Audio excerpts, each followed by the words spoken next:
Salut à tous, j'espère que vous allez bien. Aujourd'hui j'avais envie d'essayer un nouveau format que j'ai envie d'appeler Papotin Histoire. Donc aujourd'hui on se retrouve sur un format beaucoup plus travaillé que d'habitude. J'ai envie de vous parler de quelque chose que j'ai travaillé en cours d'histoire et que je ne connaissais pas avant que cette professeure nous fasse travailler dessus.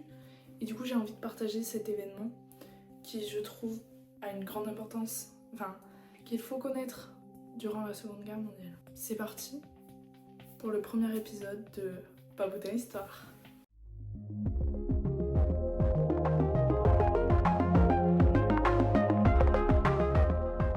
Aujourd'hui, je vais vous parler du massacre de Katyn. C'est un événement tragique qui a eu lieu pendant la Seconde Guerre mondiale.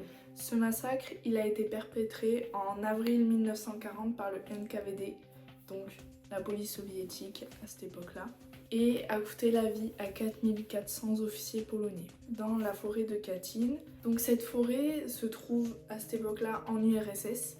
Donc cet acte reflète la brutalité des régimes totalitaires, que ce soit n'importe lequel, et aussi leur stratégie d'élimination de toute opposition.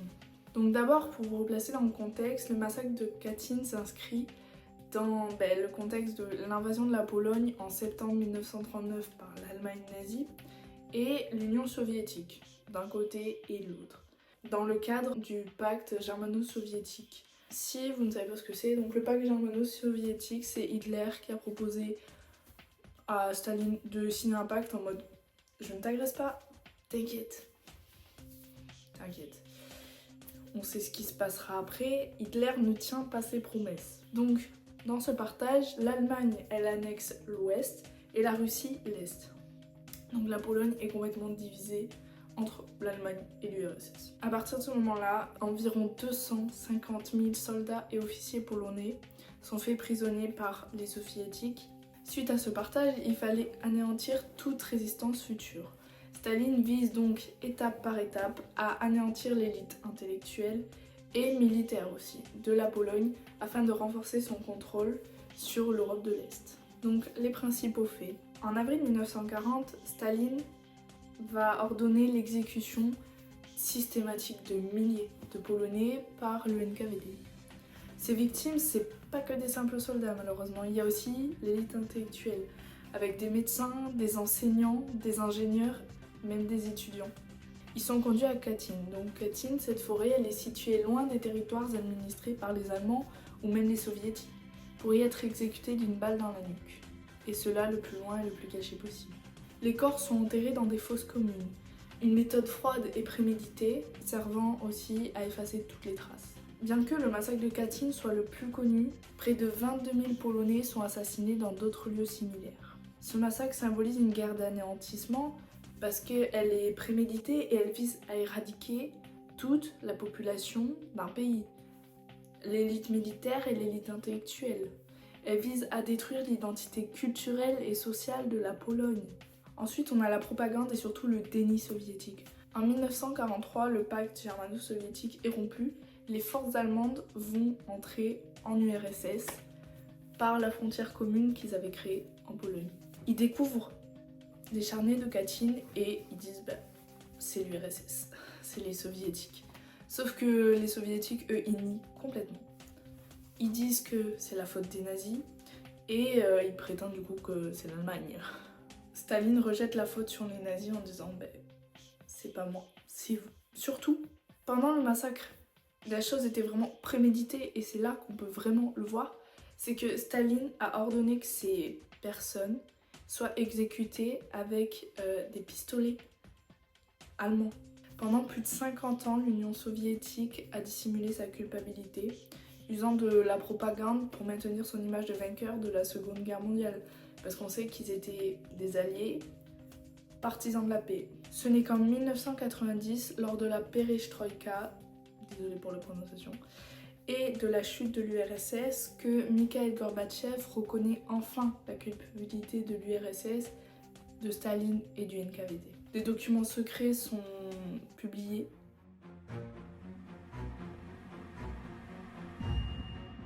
Katyn fait partie d'un grand plan qui est la guerre d'anéantissement. Ce massacre illustre parfaitement une stratégie de guerre d'anéantissement qui sont menées par les régimes totalitaires. En éliminant l'élite militaire et intellectuelle de la Pologne, Staline cherchait complètement à éradiquer toute possibilité de résistance et affirmer sa domination sur la Pologne. De manière similaire, l'Allemagne nazie a utilisé la Pologne comme théâtre pour ses centres de mise à mort, profitant de l'isolement géographique pour dissimuler ses crimes. On retrouve notamment Auschwitz en Pologne. Ainsi, pour l'URSS, la forêt de Katyn, choisie pour son emplacement reculé, reflète cette volonté violente de nuire en toute discrétion. Ainsi, pour l'URSS, la forêt de Katyn, choisie pour son emplacement reculé, reflète cette volonté violente de tuer sans être vue. Cependant, la découverte des charniers et la divulgation des archives soviétiques ont exposé enfin cette vérité sur cette tragédie, révélant l'ampleur des massacres qui ont eu lieu pendant la Seconde Guerre mondiale à cause des régimes totalitaires. Pour conclure, le massacre de Katyn est une tragédie qui symbolise la brutalité de la Seconde Guerre mondiale. Il montre comment un régime totalitaire a planifié l'élimination de milliers de personnes. Pendant longtemps, l'URSS a réussi à dissimuler sa culpabilité grâce à la propagande. Aujourd'hui, Katyn est reconnue comme l'une des plus grosses exécutions commises par l'URSS.